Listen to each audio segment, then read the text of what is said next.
যারা পেজ চালাতে চান তারা আমার মতো কখনো এই ভুলটা করবেন না। বিশেষ করে নতুনদের বলছি, নতুনরা তো একদমই করবেন না।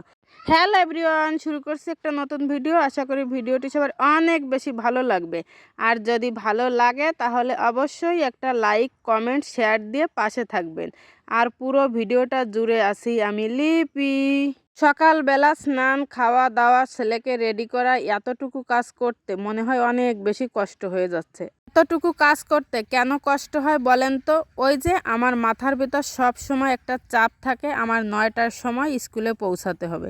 একটা কথা কি আপনারা বিশ্বাস করেন? ব্রেনের চাপ মানে আমাদের সারা শরীর মন সব কিছুরই চাপ। সকালবেলা এই যে ছেলেকে খাওয়ালাম, এখন হচ্ছে নিজেও খাচ্ছি। যেহেতু কালকে ছিল একাদশী, তাই সকালবেলা হচ্ছে নিরামিষ খাচ্ছি। অনেক বেশি মোটা হয়ে গেছি, আর বাড়ি বসে খেতে খেতে এখন না খেয়ে থাকতে অনেক বেশি কষ্ট হয়। এবারের একাদশীটা পালন করতে আমার না অনেক কষ্ট হয়েছে। যাই হোক, প্রথমে যে কথাটি বলেছি, যারা পেজ চালাতে চান এবং পেজ নিয়ে কাজ করতে চান তারা আমার মতো এই ভুলটা কখনোই করবেন না। সেই ভুলটা কি, সেই বিষয় নিয়ে আমি আপনাদের সঙ্গে আলোচনা করব। যেহেতু এই ভুলটা করে আমি অনেক বেশি পস্তাচ্ছি, তাই আমি চাই না আপনারা আমার মতো এভাবে পস্তান। যেহেতু আপনারা পেজ নিয়ে কাজ করবেন জন্যই এই প্ল্যাটফর্মে এসেছেন।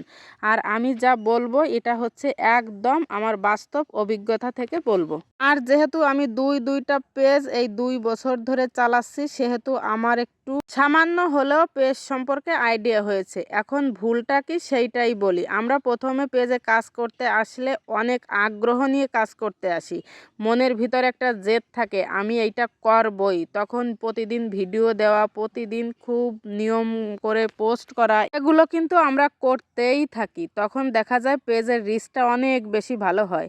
আর প্রথম দিকে তো পেজের রিচ অনেক বেশি ভালো থাকে, আর একটু কাজ করলে তো আরও ভালো হয়। এই সূত্র ধরে আমিও কিন্তু প্রথমে অনেক বেশি অ্যাক্টিভ ছিলাম। আমার 2-3 মাসের ভিতর সব কিছু মনিটাইজেশন হয়ে গেছে। আমি তো মনে করেছি আমার কাজ শেষ, আমি মনে হয় টাকার একটা খনি পেয়ে গেছি, এখন আর আমার কিছুই করা লাগবে না।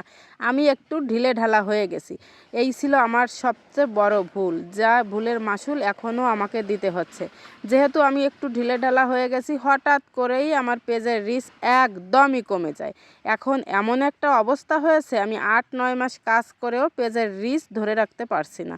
তাই আপনাদের উদ্দেশ্যে বলবো, যারা পেজে কাজ করতে এসেছেন, প্রথম দিকে যতটা কাজ করবেন আস্তে আস্তে কাজের পরিমাণটা তত বাড়িয়ে দিবেন।